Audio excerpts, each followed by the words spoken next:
संयमाची प्रेरणा. Professor Mangala Kapoor, Padmashri 2026.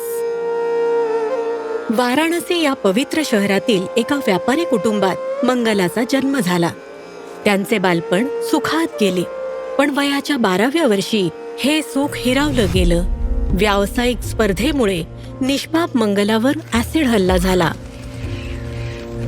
मी सलग 6 वर्ष हॉस्पिटलमध्ये होते.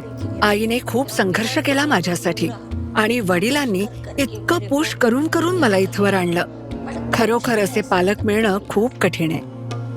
पण जेव्हा त्यांनी सामान्य होण्याचा प्रयत्न केला तेव्हा लोकांनी त्यांचे अदम्य धैर्य नाही तर केवळ त्यांचा भाजलेला चेहरा पाहिला.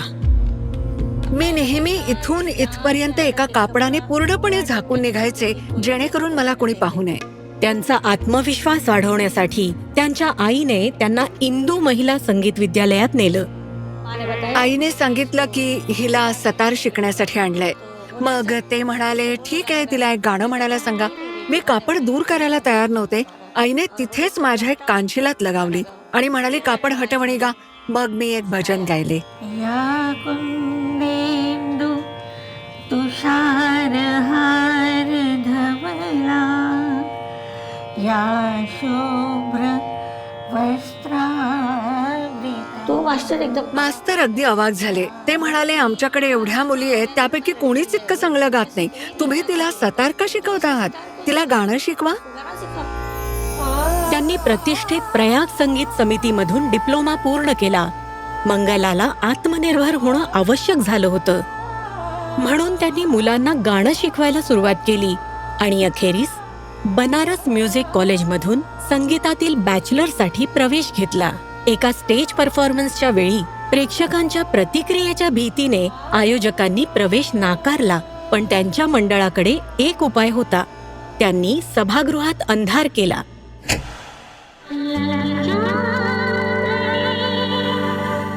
मंगलाने मंचावर सादरीकरण करणं सुरूच ठेवलं आणि त्या वाराणसीची लता म्हणून ओळखल्या जाऊ लागल्या. त्यांनी अनेक संगीत समूहांबरोबर गायलाही सुरुवात केली आणि एक लेक्चरर म्हणून काशी हिंदू विद्यापीठात रुजू होऊन संगीतातील सर्व स्तरातील विद्यार्थ्यांना शिकवू लागल्या. जी मुलं मला भेटायची, पाहायची, ती सुरुवातीला घाबरायची. पण जेव्हा मी त्यांना गाणं शिकवू लागायचे, त्यांच्याशी बोलायचे, त्यानंतर ती मिसळू लागली. त्या संगीतात PhD करणाऱ्यांसाठी गाईड बनल्या आणि त्यांना मदत करण्यासाठी संगीतावर 5 पुस्तकं लिहिली. आज मंगला त्यांच्या लहान भावासोबत निवृत्त जीवन जगत आहेत, पण त्या आजही संगीत शिकवत आहेत.